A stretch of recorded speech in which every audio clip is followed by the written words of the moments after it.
Hi, I'm Marty Nemko. This is Networking for Scientists. In a week, I'll be giving a talk to postdocs, and in preparation, I'm writing these planned talking points. Thought you might find them of value, whether you're a scientist or not. Despite all the training that scientists get, the art of networking, alas important, often gets short shrift. It saddens me that networking is so important. Indeed, sometimes a mediocre backslapper has an easier time getting a good job or funding than someone who spends discretionary time in the lab rather than making connections. That's not to say that collaboration isn't important. Indeed, with research problems being ever more complex, teams are usually key to progress.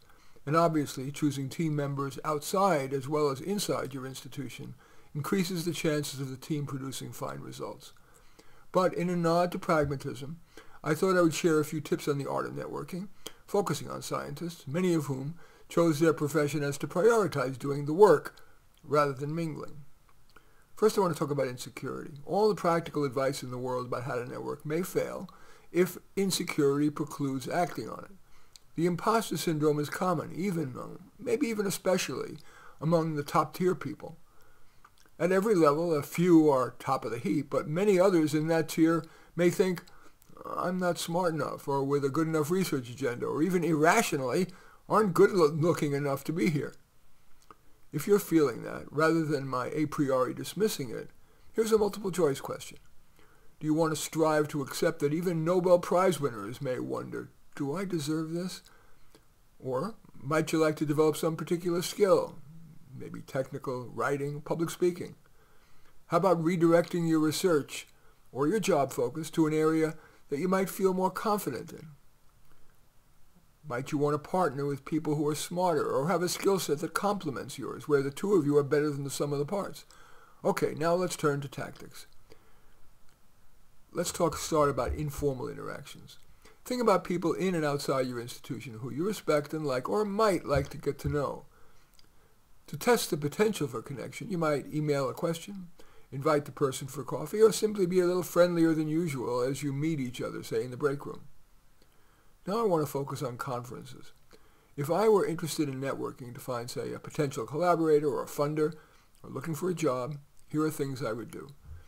If a list of attendees were available, I'd peruse it to identify people I'd like to chat with. I would attend sessions of any of them who were presenting, and if afterward I still wanted to meet them, I'd wait until the others had finished talking with the person and look for an opportunity to walk out with the person. That's more likely to be quality time. I would offer earned praise, perhaps a suggestion, or just chat about whatever. As it felt appropriate, I would end by just saying it was nice meeting them, or offering to send them an article, or suggest a possible collaboration, or ask for advice, maybe any suggestions regarding the research I described. I would go to the social events, the receptions, the evening trips, and so on, checking out the name badges to see if any of my desired connections were there. Of course, I'd also be open to chatting with strangers, for example, in the breakfast line. Reasonable openers might include, this is my first time at this conference, you? Or, I work on understanding the thalamus's role in cognition, you? Don't feel you always have to talk shop. They're people too, with hobbies, families, and so on. I like the question, what do you enjoy doing when you're not working? Or anything you're looking forward to outside of work?